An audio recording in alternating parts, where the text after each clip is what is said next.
ashimwe bene data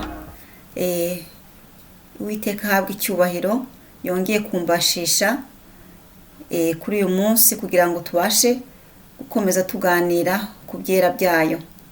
Izina ry'Uwiteka rihabwa icyubahiro. Wongeye gusenga kugira ngo Umwuka Wera anyobore.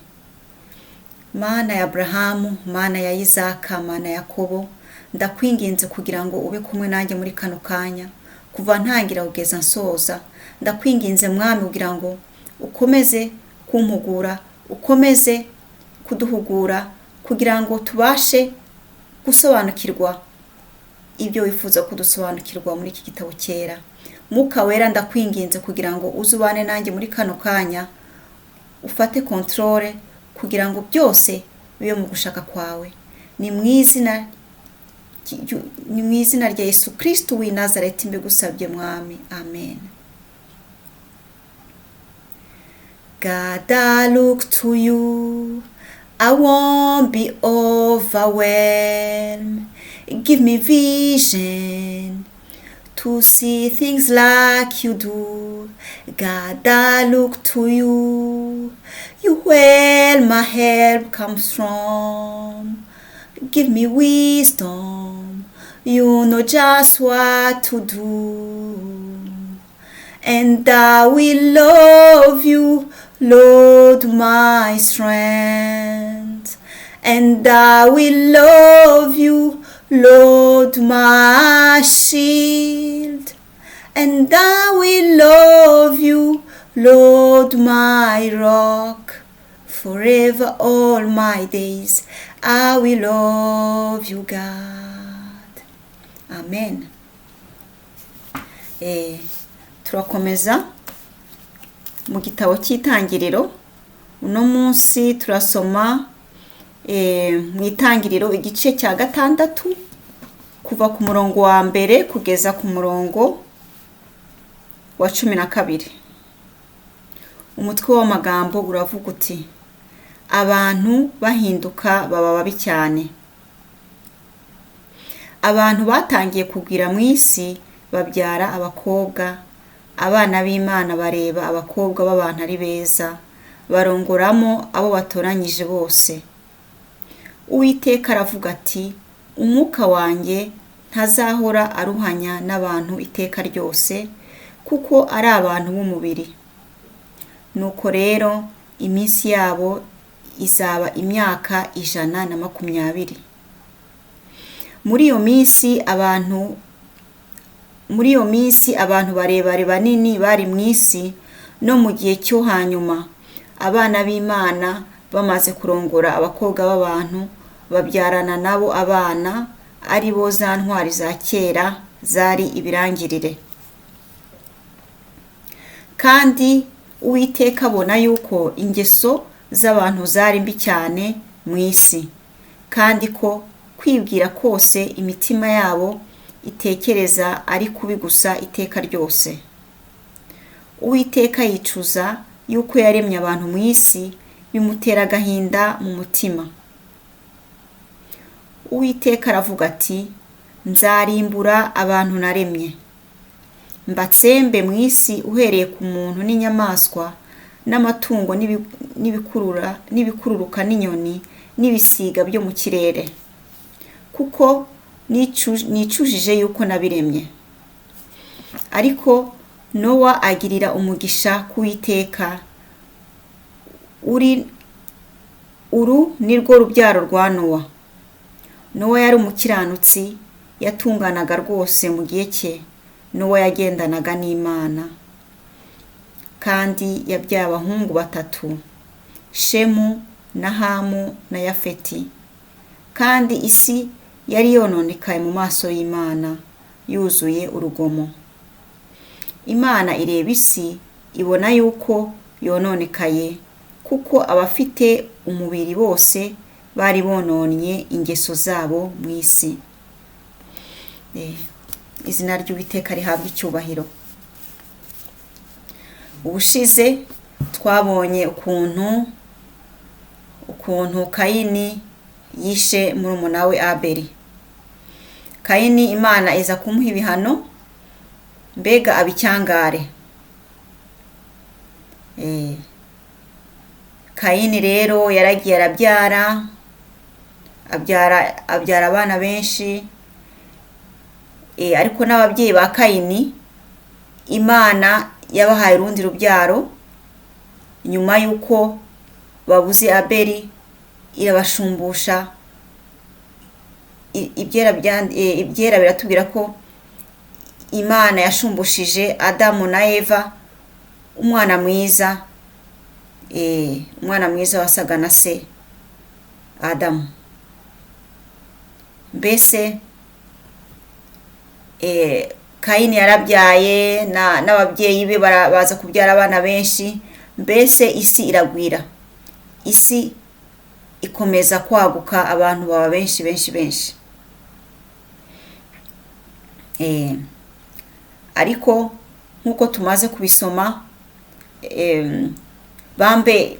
mbere nabanza kuvuga ko muri epoke ya Adamu babagaho imyaka myinshi. Byanditswe byera biratubwira ko Adamu yabayeho imyaka 900 irenga, ndetse n'umwana we abaho imyaka 900 n'indi. Mbese abantu babagaho imyaka 100 muri iyo epoke ya Adamu. Urumva ko ni imyaka myinshi mukurikije imyaka mike tubaho kuri iyi si. Hama rero nubwo abantu bakomezaga kurongora abakobwa beza, mbese bakagenda babyara, mbese abantu baba benshi ku isi. Ariko dommage uko abantu bakomeza kuba benshi ku isi, ni nako n'ibyaha byakomezaga byiyongera.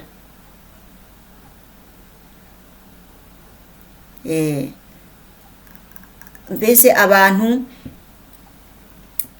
ingeso z'abantu zari mbi cyane mu maso y'Imana, kandi n'ibitekerezo byabo byakomezaga kuba bibi. Nta ngeso nziza abo bantu bari buzuye isi bari bafite, ndetse n'ibitekerezo byabo nyine byari bimeze nabi, bakomezaga batekereza ibitekerezo bibi. Ahangaha iyo mpasomye bimbwira ukuntu mu bitekerezo byacu niho hari source y'ibyo dukora byose. Iyo ibitekerezo byacu ari byiza, dukora ibyiza. Iyo ibitekerezo byacu ari bibi, dukora byiza. Ibiri mu bitekerezo byacu ibitekerezo byacu nibyo bituma dutanga resultat mbi mu byo dukoze, cyangwa tugatanga resultat nziza mu byo dukoze. Abantu rero bari benshi kuri iyi si, ariko urumva ko ibitekerezo byabo byahoraga ari ibiteka ryose. Ariyo mpamvu n'ingeso zabo zabaga zibi, kuko ntabwo umuntu ashobora gukora ikintu cyiza afite ibitekerezo bibi. Ibyo rero birakaza Imana. Imana iritegereza abantu yaremye, iricuza impamvu yaremye abantu. Bitera agahinda kenshi cyane. Imana itubabarire kubona Imana igeraho yicuza kurema umwana w'umuntu, kuko nta cyiza na kimwe Imana yarebaga mu mwana w'umuntu.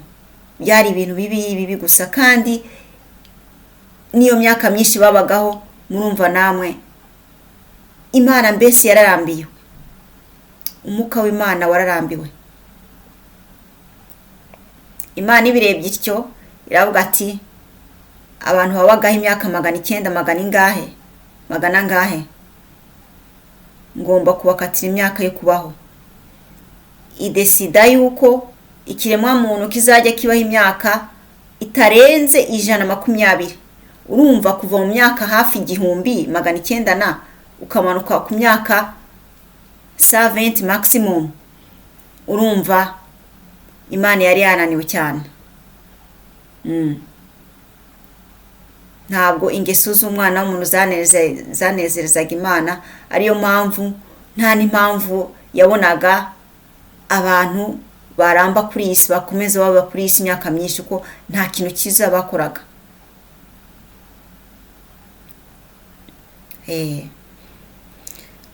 So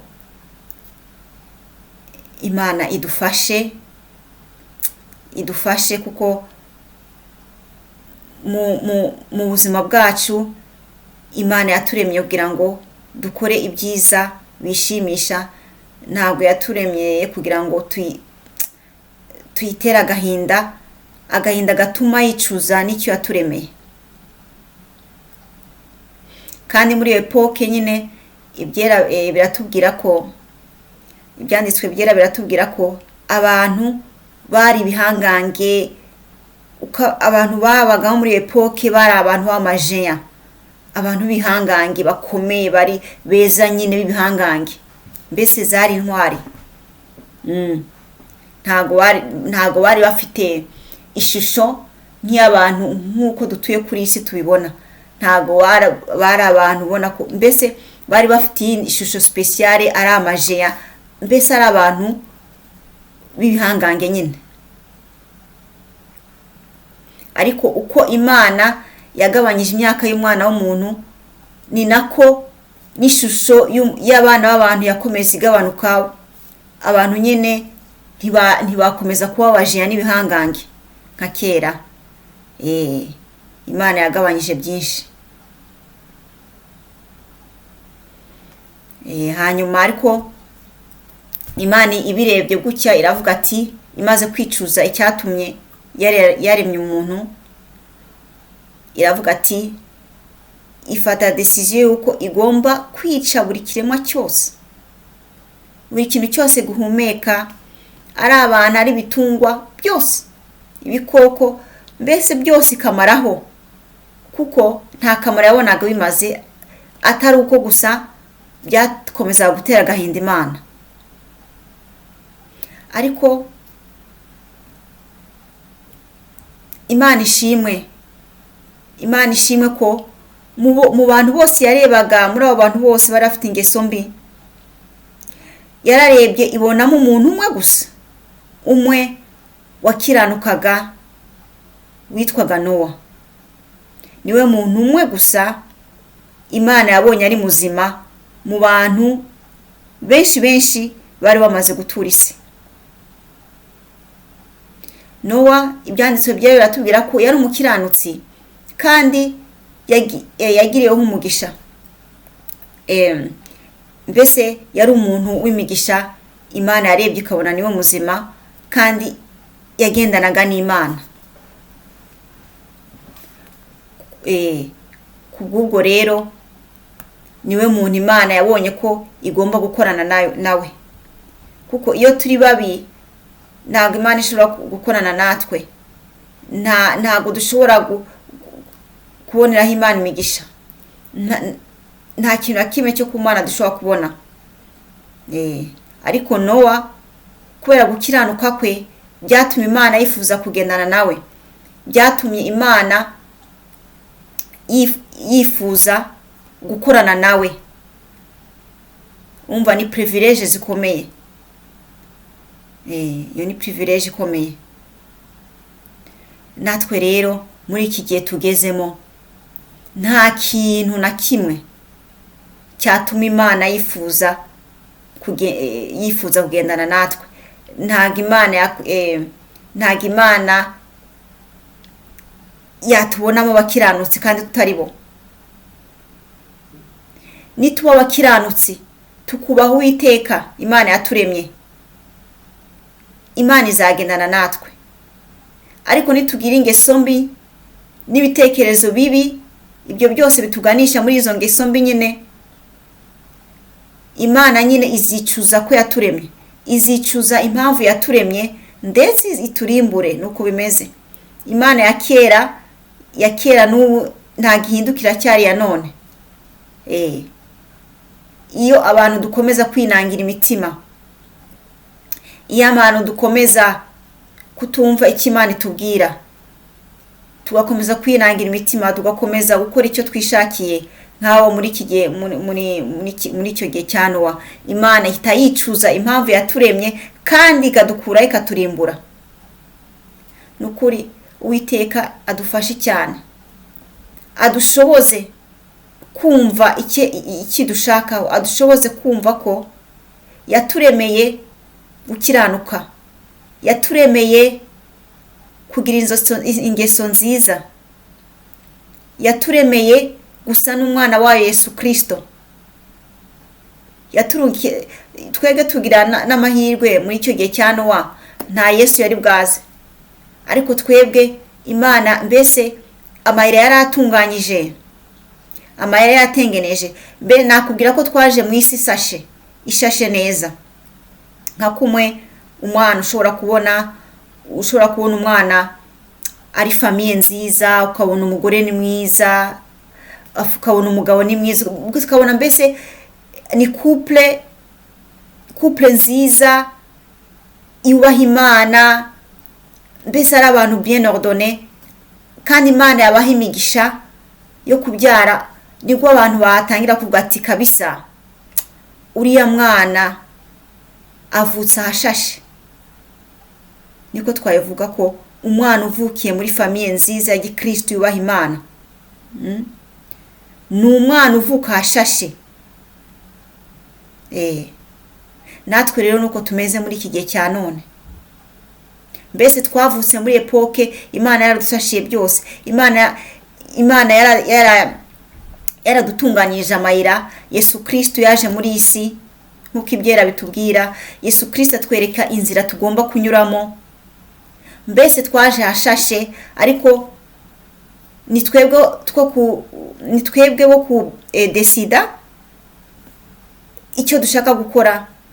Niba dushaka gukomeza kuba bigomeke, cyangwa niba dushaka kunezeza Imana kugira ngo iticuza impamvu yaturemye, byose bizatuvaho, kuko Imana yacyagiye n'Imana y'ubu ni kimwe. Gusa amahirwe dufite muri iki gihe cya none ko tugirwa imbabazi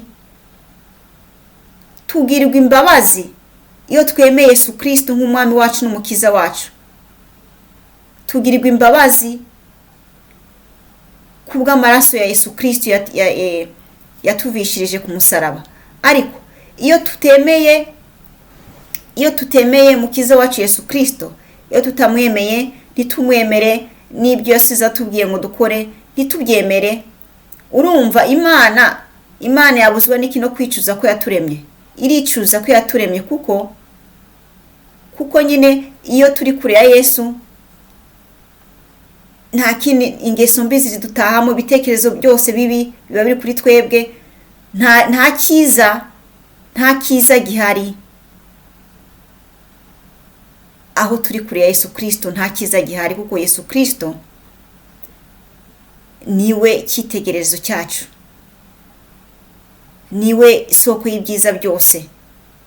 Urukundo se, amahoro se, ubugwaneza se, byose se umuntu yabikura he atabihawe na Yesu Kristo? Ntaho twabikura, nta namwe dushobora kubikura. Bituruka kuri Yesu Kristo, niwe wenyine abifite. Rero iyo turi kure y'umwami wacu watubambiwe ku musaraba, watuguze amaraso y'agaciro, urumva biba birangiye. Biba ari birangiye, ntaho dushobora kubona urukundo, ntaho dushobora kubona amahoro, nta nubwo nta n'ikintu cyo ku Mana dufite kubona, kuko byose tubihabwa tunyuze kuri Yesu Kristo. Niwe uduha amakado spirituel yose y'ubwoko bwose. Imana idufashe cyane kumenya inzira tugomba kunyuramo, kuko atari ibyo, kuko Yesu yatubwiye ko ari we nzira, ukuri n'ubugingo, ko nta uzajya kwa Data atabanje kumunyuraho. Ntibishoboka. Yarabyivugiye ko ari we nzira, ni nawe kuri, ni nawe bugingo. Niba dushaka kurokoka rero, niba dushaka kurokoka umujinya w'Imana, niba dushaka kurokoka gehenomu, tugomba gukurikira Yesu Kristo, tugatera intambwe muye, kuko niwe wenyine azatugeza kwa Data. Ahatari Yesu Kristo hari urupfu, ahatari Yesu Kristo hari imiborogo, ahatari Yesu Kristo mbese ni umuntu abasa nkaho ari muri gehenomu nubwo bakiriho agihumeka uyu mwuka, ariko ibihano tubitangiriye hano ku isi. Ibyiza abakurikiye umwami Yesu Kristo, ibyiza babitangiriye hano ku isi.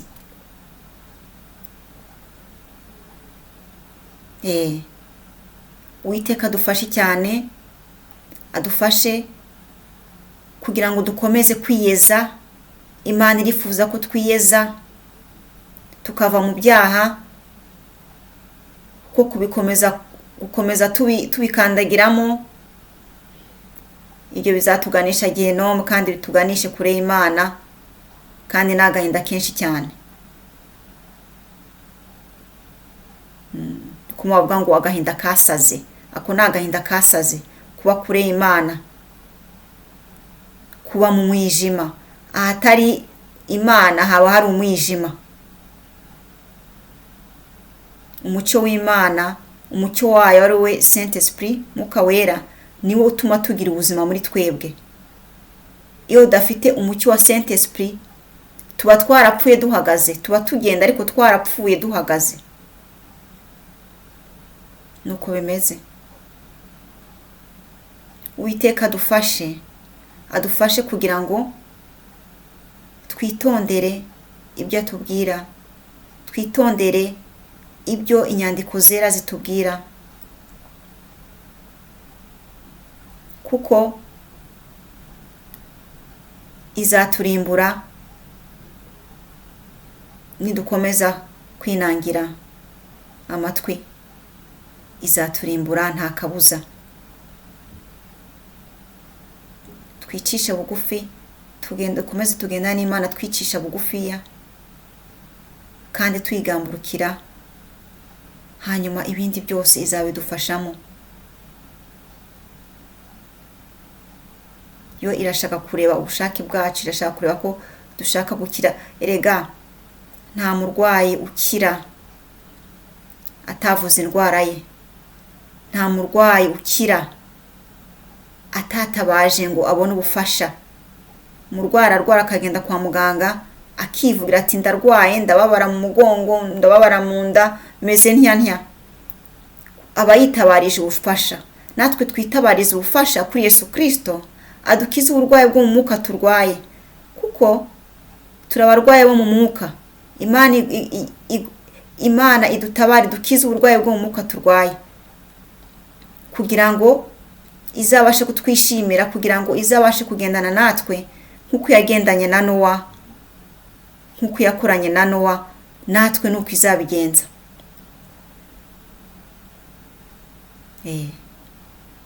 Uwiteka duha imigisha myinshi, imigisha yo kuyubaha no kwigamburukira. Niyo migisha Imana ifite kuduha muri uyu mwaka wa 2021.